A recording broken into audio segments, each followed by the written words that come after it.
Otro discípulo de Zoroastro había recibido los secretos relacionados con el discurrir del tiempo, y esto implicaba que también recibía lo que en la evolución se manifiesta como un contraste o polaridad, como estancamiento de lo antiguo y lo nuevo. Para este discípulo, Zoroastro también había dado en sacrificio una parte de su ser, sacrificio que aquel recibió de su nueva encarnación.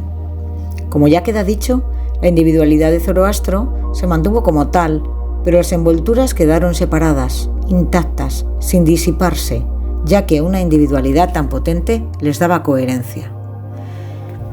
Este segundo discípulo que había recibido la sabiduría del tiempo no fue otro sino Moisés, y a él le fue incorporado en un momento de su temprana niñez el cuerpo etéreo de Zoroastro.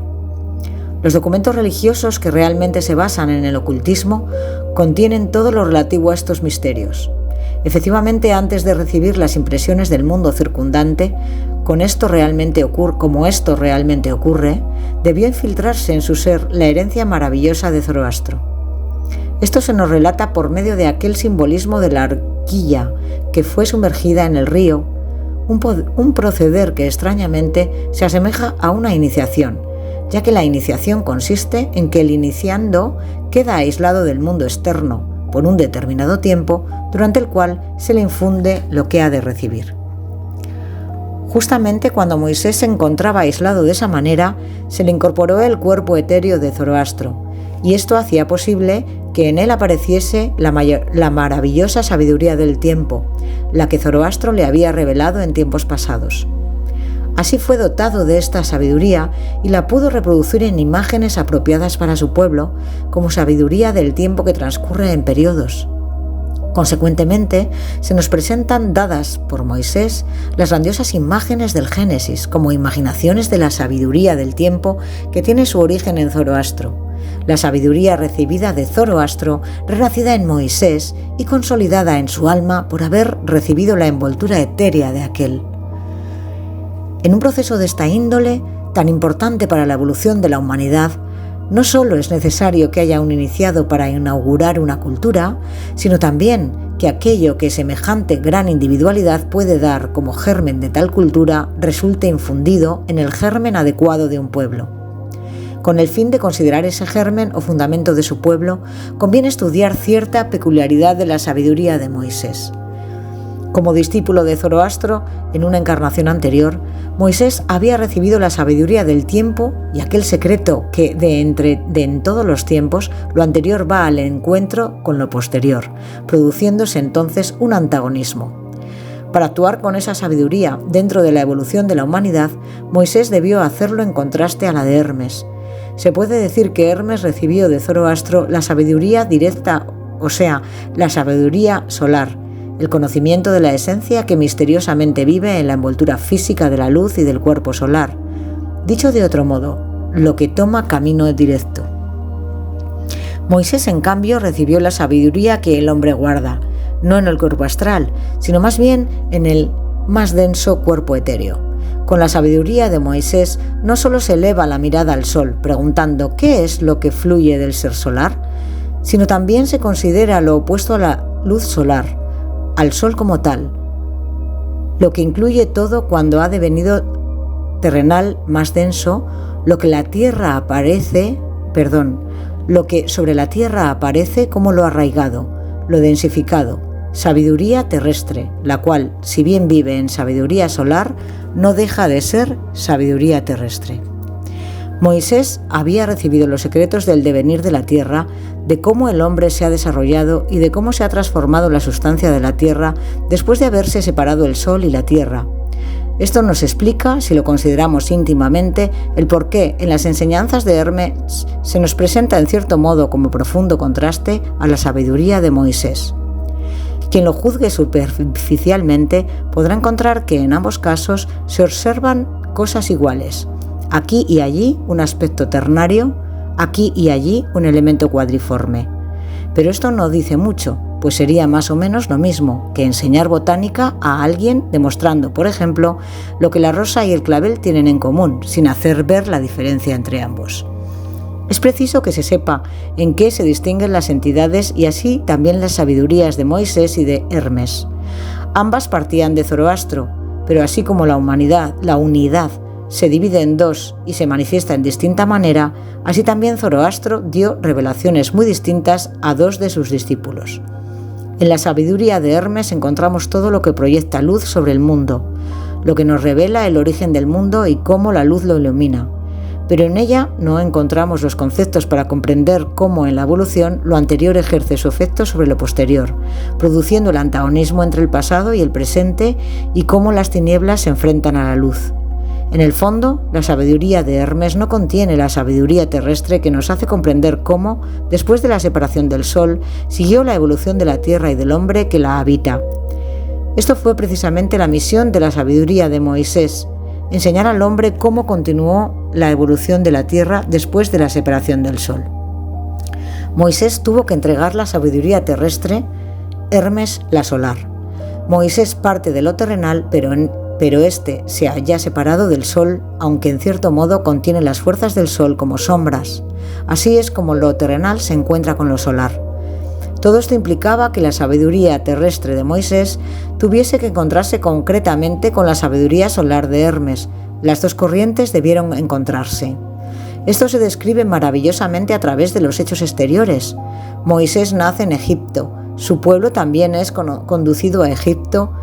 En los dos pueblos, el de Moisés y el Egipto de Hermes, se enfrentan uno al otro, como reflejo visible del enfrentamiento de la sabiduría del Sol y la de la Tierra. Ambas tuvieron su origen en Zoroastro, pero se derramaron sobre la Tierra en dos corrientes evolutivas totalmente distintas para volver a encontrarse y actuar en conjunto. Ahora bien, cuando la sabiduría que se vincula con los métodos de los misterios habla de los más profundos secretos del acontecer humano y en general suele hacerlo de una manera peculiar. Frente a las grandes verdades que se refieren no solo al ser humano en sus secretos más profundos, sino también al universo, resulta sumamente difícil transmitirlas mediante un lenguaje corriente.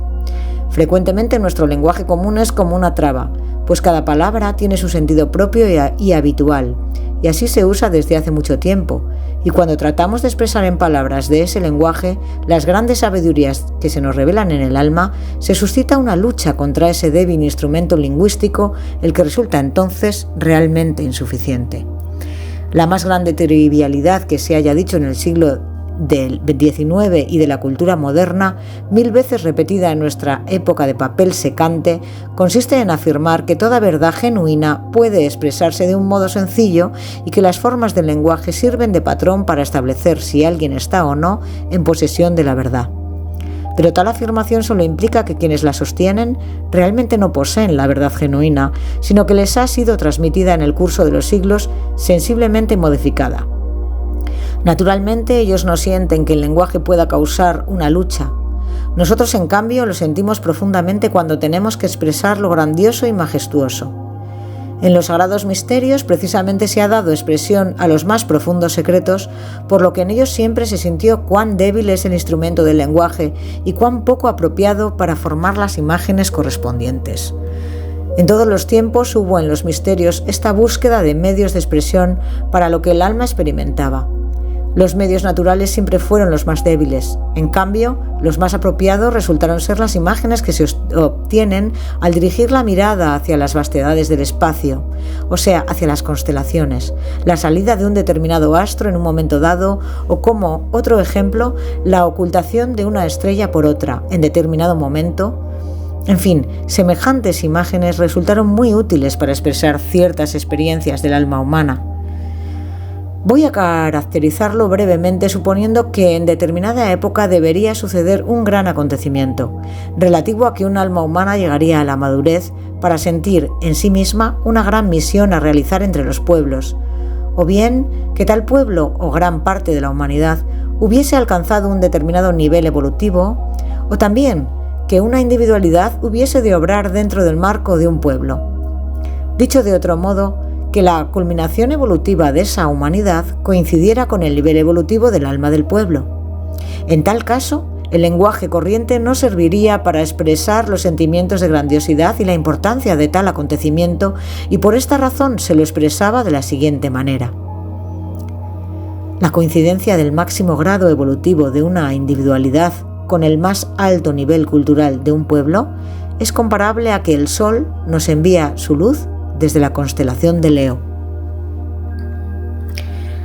La imagen de esta constelación serviría entonces para expresar el más alto nivel evolutivo. Los medios de expresión para la historia de la humanidad y los hechos espirituales se tomaban de la trayectoria de los astros. El pensamiento trivial podría suponer que en tiempos pasados todos los acontecimientos de la historia de la humanidad se hubiesen envuelto míticamente en fenómenos estelares, mientras que en verdad fue que de las constelaciones se tomaban las imágenes para expresar lo que en la humanidad acontecía. Esta correlación con el cosmos tendría que infundirnos un sentimiento de veneración frente a todo cuanto se nos comunica sobre los grandes acontecimientos de la evolución de la humanidad y que se nos presenta en imágenes tomadas de la existencia cósmica. Existe una misteriosa relación entre toda la existencia cósmica y lo que ocurre en la vida humana. Lo que acontece sobre la Tierra es imagen refleja del acontecer cósmico. Así también, el encuentro en Egipto de la sabiduría solar de Hermes con la sabiduría terrestre de Moisés es en cierto modo imagen de un obrar cósmico. Imaginemos ciertas influencias del Sol sobre la Tierra y otras que desde la Tierra se reflejan hacia el universo. En este caso no será lo mismo que los efectos se encuentren a menor o mayor distancia, sino que se producirán efectos distintos según las condiciones en cada acontecimiento. En los misterios del Antiguo Egipto se creó la imagen del encuentro de las sabidurías de Hermes y Moisés, comparándolo todo con ciertos hechos cosmológicos. Sabemos que en un principio el Sol se separó de la Tierra y que ésta, durante algún tiempo, siguió unida con la Luna hasta que también dejó la Tierra. Quiere decir que la Tierra envió una parte de sí misma hacia el Sol. A este irradiar de una parte de la Tierra hacia el Sol fue comparado el singular encuentro en Egipto de la sabiduría terrestre de Moisés con la sabiduría solar de Hermes. Posteriormente, la sabiduría de Moisés siguió evolucionando como ciencia de la Tierra y del hombre, o bien como sabiduría terrestre, pero acogiendo lo que el Sol, como sabiduría directa, le llegaba. Sin embargo, solo hasta cierto grado debió compenetrarse directamente de la sabiduría del Sol, ya que después tuvo que seguir sola, desarrollarse independientemente. Por lo tanto, la sabiduría de Moisés permanece en Egipto hasta haber acogido todo lo que necesitaba. Después se produjo el éxodo de los hebreos, para que aquello que la sabiduría terrestre había recibido de la sabiduría del Sol pudiese asimilarse y seguir desarrollándose independientemente. Resulta, pues, que dentro de la sabiduría de Moisés hemos de distinguir entre dos elementos. Uno, en que ella se desarrolla envuelta en el seno y acogiendo la sabiduría de Hermes. Luego se separa de ella para desarrollarse sola e incluso para asimilar en su propio seno la sabiduría de Hermes. Por este camino pasa a través de 3 etapas. ¿Cuál es la meta de la sabiduría de Moisés y cuál es su misión? Fue encontrar el camino de regreso hacia el Sol. Moisés nació con lo recibido de Zoroastro como sabiduría terrestre, pero con la misión de encontrar el camino de regreso. Él lo busca en distintas etapas, compenetrándose primero de la sabiduría de Hermes y luego evolucionando por sí mismo. Para describir esta evolución también será útil servirnos de imágenes tomadas de fenómenos cósmicos. Cuando lo que acontece sobre la Tierra vuelve a irradiar hacia el cosmos en su camino hacia el Sol, se encuentra un primero con Mercurio. Aquí cabe señalar que, según la terminología oculta, hemos de llamar Mercurio a lo que para la astronomía es Venus y viceversa. Así, partiendo desde la Tierra hacia el Sol, primero se encuentra a Mercurio, en segundo lugar a Venus y después al Sol. Quiere decir que, a través de sus experiencias del alma, Moisés debió desarrollar lo heredado de Zoroastro para que en su camino de regreso pudiera volver a encontrar el elemento solar, compartiéndolo luego de la misma característica adecuada a la de su pueblo.